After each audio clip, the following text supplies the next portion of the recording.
The house 3 doors down was empty for about 6 months before the new neighbors moved in. A couple in their early 30s, from what people could tell. No kids, no pets. The man was rarely seen outside, but the woman did most of the gardening, always in long sleeves and a wide hat, no matter how hot it was. It was mid-June when they arrived. By July, everyone had stopped paying attention to them. Except me. From my upstairs window, I had a clear line of sight into their backyard. Not because I was trying to watch them, but because their lot sat at a weird angle, lower than ours, and the fence between our homes was partially collapsed. Most nights after dinner, I'd step into my upstairs hallway to cool off, usually with a cup of water or just to stretch. That's when I started noticing something strange. Every night, around 11:30 p.m., a single motion light in their backyard would flicker on. The woman would walk out first, carrying what looked like a flashlight and a small tool bag. Then the man would follow, wheeling out a large blue top. They always went to the same corner of the yard, the one nearest the old, dried-out tree stump. They worked in silence, slow, methodical digging, dragging, or spreading something across the dirt. I couldn't hear anything, just the dull sound of shovels striking the ground. This continued almost every night. One evening, out of morbid curiosity, I stood in the hallway longer than usual. That's when I realized the hole they'd been digging was much deeper than I thought. It wasn't just a patch of disturbed soil anymore. It looked more like a pit, wide, clean-cut edges, like someone had measured it. I mentioned it to my brother during a phone call a week later. He joked that maybe they were prepping for a koi pond. But I'd never seen water delivered, and there was no liner, no bricks, no tools for landscaping, just digging. On the second weekend of August, I noticed something else. The tarp didn't come out that night. Instead, the man wheeled out what looked like a large plastic storage bin. It was dark-colored, had black tape on the lid, and based on how he dragged it across the grass, it was heavy. That was the first time I felt genuinely disturbed. The couple spent nearly an hour outside that night. The motion light kept flickering, and at one point, the woman kept glancing toward the street, as if she was expecting someone to drive by. Once they finished, the man went back inside. The woman stayed, kneeling beside the dirt, using a rake to brush fresh topsoil over the area. By morning, the hole was completely covered. Nothing remained but a slightly raised mound and the stump next to it. That was when the police cars came. They arrived around 9:30 a.m., unmarked at first. Then 2 cruisers. No sirens. Just officers walking calmly to the front door. They spoke to the woman first. She seemed composed. The man never appeared. They were both taken away for questioning later that day. Word spread quickly. Someone had reported the couple after spotting them wheeling a container into the woods bordering the neighborhood 2 days earlier. When the container was later found by a hiker, empty, but stained red inside, they traced it back to a purchase linked to the couple's address. What investigators found in the backyard was worse. The raised patch of soil held 2 adult-sized black trash bags, tightly wrapped and weighed down. Inside were animal remains, skeletal in some parts, freshly butchered in others. Dozens of them. Cats, dogs, even a raccoon. At first, it was assumed to be animal cruelty and illegal disposal horrific on its own. But when forensics combed through the surrounding area, they discovered additional burial spots. Smaller ones, some still fresh. That's when things escalated. An officer knocked on every door in the neighborhood over the next few days. They weren't just asking about pets. They were showing photos of collars, blankets, old chew toys, asking if anyone recognized them, if anyone had seen the couple walking the streets at night, if they had lost a pet in the last 6 months. A neighbor 2 doors down broke down crying when she recognized her cat's collar. The couple denied everything, claimed they were trying to clean up the woods, said they found already dead animals and were simply giving them a proper burial. But evidence showed otherwise. The tools in their garage were caked with blood. A freezer in the shed out back had animal fur in the seal. They had been keeping things, preserving them. For what purpose, no one knew. It turned out they had moved at least 4 times in the last 3 years. Every time they left, neighbors reported missing pets. Nothing had ever stuck to them until now. The police eventually tore up half the backyard. I saw the forensics team bringing up more bags. Not just animals. Something smaller. There was talk, rumors mostly, about a missing infant from the last town they lived in. A foster child. No charges were filed for that, but something about the timing matched. The couple disappeared into the system. No news reports ever surfaced. No trials. No names released. But their house stayed empty after that. The grass grew tall. The windows stayed boarded. No one walked past it at night. The fence between our yards was never fixed. Sometimes I still walk into that upstairs hallway, just out of habit. But I don't look out the window anymore. You ever get that feeling that someone's watching you, but you can't figure out how? I lived in that feeling for 5 months. And I'm telling you, if I hadn't moved when I did, I probably wouldn't be alive to write this. Let me start from the beginning. In late 2020, I moved into an older apartment complex in northern Illinois after landing a new job. The building wasn't fancy. It was actually a bit run down, but it was cheap and close to work. The unit I rented was a 1-bedroom on the 2nd floor, kind of tucked in the corner where the hallway bends. It felt private, and I liked that. There were 4 other units on my floor. I met the girl across from me once, college student, quiet, polite. The unit beside mine, 2C, was always locked up. I never saw anyone go in or out, but the leasing office told me it was rented. A man in his 40s who kept to himself. The first weird thing started with noises. I'd be lying in bed around 2 or 3 a.m., and I'd hear faint tapping from the ceiling vent above my bed. Sometimes it sounded like shifting, like something metal was being moved very slowly. I figured it was old ductwork or maybe raccoons on the roof. Old buildings do weird things. But then I noticed it happening only when my lights were off. If I turned them on and got up, the sound would stop. Dead quiet. The moment I turned the lights off and lay back down, the faint tapping would start again. I eventually started recording audio while I slept just to see if I was imagining it. One morning, I played back the recording from the night before. It made my skin crawl. The tapping was there, followed by something that sounded like breathing. I called maintenance. They came by and checked the vent. There were no signs of rodents or damage. I asked if someone could access the vents from the unit next door, and they said it was highly unlikely. Still, I couldn't shake the feeling that something wasn't right. A week later, things escalated.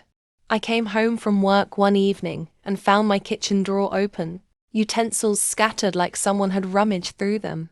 I thought maybe I'd left it open in a rush that morning, until I found one of my steak knives gone. I don't care how forgetful you are. You notice when a knife disappears. I filed a police report, but with no forced entry and nothing else missing. There wasn't much they could do. My landlord offered to change the locks, which I accepted. I also bought a door camera and wedged a chair under the doorknob every night. I started noticing other things after that. I'd find my shampoo bottle turned facing the opposite direction. My fridge magnets would be slightly rearranged. Once, my bedroom closet light was on, and I hadn't opened that door in days. I started to wonder if I was losing my mind. But one night erased all doubt. It was about 3:30 a.m. I couldn't sleep. I was lying in bed, scrolling through my phone when I heard the tapping again from the vent. But this time, it was louder, closer. I turned off my phone light and just listened. Then I heard it. A voice, whispering, from inside the vent. I couldn't make out the words at first, just the rhythm of speech. Then I caught fragments. My blood ran cold. I grabbed my phone and slowly aimed the flashlight at the vent above me. And that's when I saw it. 2 eyes, human eyes, reflecting the light, staring back at me through the slits of the vent. I screamed and ran out of the apartment barefoot. I didn't stop until I reached the lobby and called 911. Police arrived within minutes. They went up and searched my apartment, and then they checked the unit next door. The man living there had carved a hole in his wall, which connected to the vent system. He had removed parts of the metal duct, allowing him to crawl through sections of the building's ventilation, including above my unit. Inside his apartment, they found my missing knife, my spare socks, I hadn't even noticed they were missing, and a notepad. In it were disturbing notes, logs of my daily routine, what time I left, what time I returned, what I wore, what I ate. He even wrote things like, cried last night, must have had a bad day, stays still when I breathe louder. He had been watching me, not just from the vent, but for months, tracking my every move, learning how I lived. He was arrested and charged with several counts of burglary, trespassing, and stalking.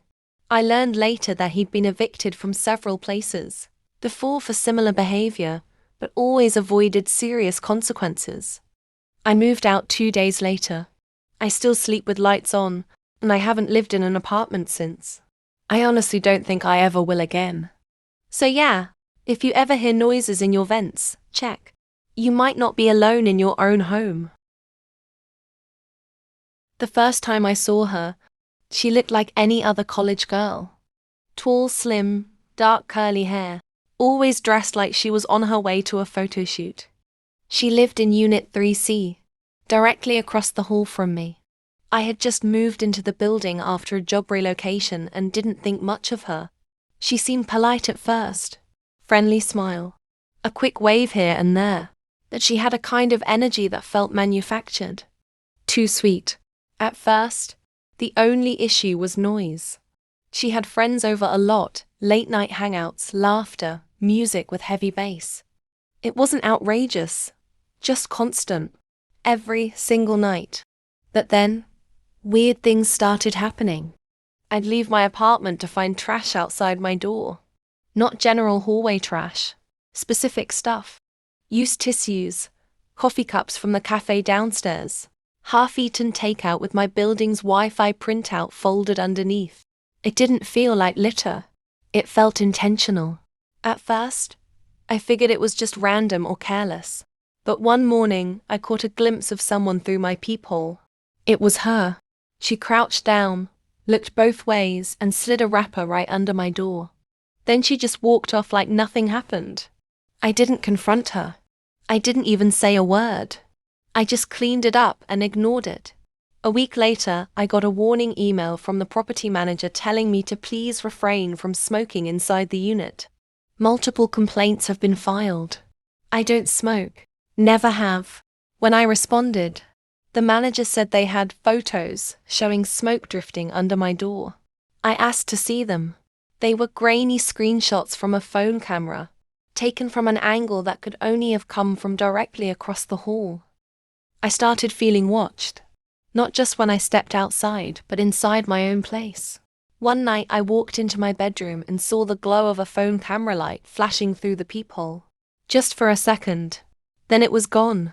I put tape over it after that. More complaints followed. One said I was staring through windows. Another claimed I was trying to open someone's door. Each time, no one could prove anything, but the pattern was clear. She was building a case, fabricating a version of me that didn't exist. I finally realized how far she was willing to go when my landlord called me personally. Apparently, a neighbor had accused me of harassment. There was even a note, submitted anonymously handwritten, saying I'd threatened someone in the building. The handwriting was neat, round, almost like bubble letters. It didn't match mine, but it didn't have to. It was her word against mine, and she was younger, more social, more believable. My lease was nearly up, so I didn't fight it. I didn't want to spend my time proving a stranger was orchestrating some twisted, passive-aggressive vendetta against me. But the day I moved out, something happened that confirmed what I'd suspected. As I was carrying the last of my boxes to the elevator, the door to 3C opened just a crack, and she was there, smiling, calm. She said nothing, just watched me, slowly lifted her phone, took a photo, then closed the door again. I never gave her my name, never wronged her, never even spoke to her. But she built an entire narrative around me, made me the villain of her story, all because she could, and no one believed otherwise. I live in a small neighborhood in Missouri, where everyone kind of knows everyone, but we don't really hang out. Just polite waves, the occasional small talk when trash bins are out. It's quiet, peaceful, the kind of place you'd think nothing bad ever happens. My house sits on a corner lot. Next door to me is an older guy named Russell. Widowed, in his 60s, mostly keeps to himself. He's not the friendliest, but not rude either. He used to walk his dog every morning, but after the dog passed last year, I barely saw him. That changed one afternoon in early spring. It was a Thursday. I remember because I work from home, and Thursdays are usually dead quiet. Around 4 p.m., I heard a knock at my door. I looked through the peephole and saw Russell standing there, looking pale and sweaty. When I opened the door, he didn't say anything at first, just stared at me for a moment. Then he asked if I could help him with something real quick. His basement light was out, and he dropped something heavy down the stairs and his back was acting up. It felt weird, not the request itself, just how he said it, like he wasn't fully present. His voice was shaky, his eyes darting behind me like he was checking to see if someone else was home. Still, I didn't want to be rude to an elderly neighbor, so I said sure. He didn't thank me, just turned and walked back toward his house. The whole way, he didn't say a word, just this slow shuffle with his head slightly down. When we got inside, the house felt off. It was dim, smelled like metal and mildew. Most of the curtains were drawn, and the air felt thick, like it hadn't been aired out in days. He led me to the kitchen, opened a door, and pointed down the basement stairs. I dropped a box of tools down there, he said. Just need you to bring it back up. It's near the bottom. I looked down the stairs. The light was flickering, but still on. At the bottom, I saw a plastic toolbox. Lid cracked open, tools scattered around. As I started walking down, he added, "Careful. Steps are old." I was halfway down when I felt it, that instinctual, gut-deep warning. Like every hair on my body suddenly stood up. I turned slightly and saw Russell still at the top of the stairs, watching me. His face had changed, blank, almost like he wasn't really seeing me. I hurried down, grabbed the box, and was about to head back up when I heard something behind me. A soft click. The light went out. I froze. Darkness swallowed the room completely. I looked up the stairs, but all I could see was a sliver of light coming from the kitchen doorway. "Russell?" I called. No answer. I moved slowly toward the stairs, using my phone's flashlight. Just as I reached the third step, I heard something slide across the floor behind me. Not footsteps, something being dragged. I whipped around and pointed my flashlight, but there was nothing there. My heart was pounding as I made it up the steps 2 at a time. But when I reached the top, the kitchen door was shut. Locked. I knocked, then banged. I pulled out my phone and texted my brother. Just a fast message saying I was stuck in neighbor's basement and he should call me. But I had no signal down there. Nothing. Just emergency calls only. I felt a wave of panic. Tried forcing the door. Even considered breaking it. But it was a heavy oak door with a deadbolt. There was no way I was getting through it easily. Then I heard movement again. But this time, it wasn't in the basement. It was above me. Footsteps. Heavy. Slow. Moving through Russell's house. Then silence. For almost 5 minutes. And then, a second set of footsteps. Much lighter. Almost like someone barefoot. Moving in circles above the kitchen.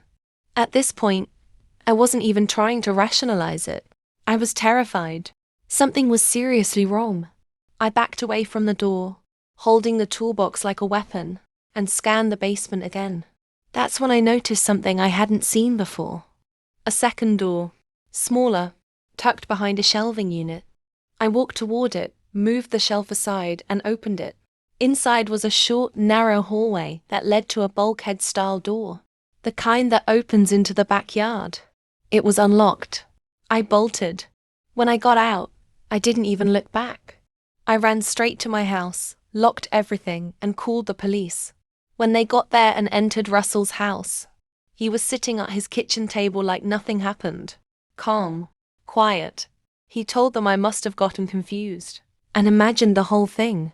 They didn't find anyone else in the house, but they did find chains in the basement, shackles bolted into the wall behind a curtain, a dirty mattress, old food containers, a knife, a rusted bucket. They found no signs of anyone currently being held, but someone had been kept down there at some point. For how long, no one could say.